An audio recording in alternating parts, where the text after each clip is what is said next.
Welcome to a very spooky episode of On Geek. If you hear a thunderstorm in the background, that is totally intentional and ambience. I did not choose to record this during a thunderstorm. Anyway, to get in the spirit of the holiday, I'll be answering a question. Who would be the best and worst superheroes to trick-or-treat with? Now you might think the worst is obviously the Hulk. Duh. One jump scare and suddenly it isn't just the cavities you're paying for. But that's too easy. Another possibly unconventional choice you might pick is the Human Torch, because nothing, and I mean nothing, is worse than melted chocolate while it's still in the package. But I'd counter that you now have a mobile s'mores pit for the night. Buddy up with Wolverine and you're all set. And there's also plenty of non-chocolate candy out there. Gotta look on the bright side with this one. Just don't let him hold your bags. And same thing goes for Wolverine. Also, there's Aquaman, because Aquaman. But no, my answer would have to be Deadpool. Sure, he might seem like a fun, good choice initially. He probably knows how to make the most out of the holiday, and we'd just be cracking jokes nonstop.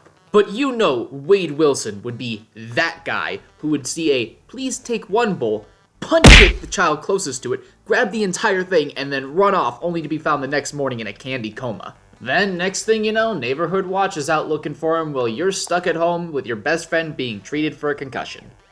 Not fun.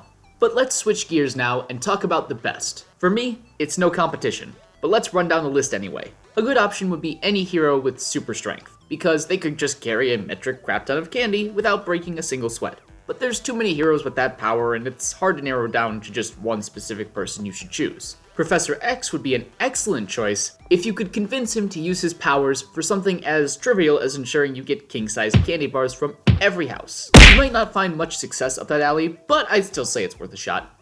But without a doubt, the best hero to trick-or-treat with would be the Flash. That is, if you're looking specifically for results. He could cover the entire eastern seaboard in the time it takes you to ring the first house's doorbell. No contest whatsoever. The only real downside being that he'd probably take the fun out of it, so he might be the one you call in case you aren't getting quite as much candy as you wanted.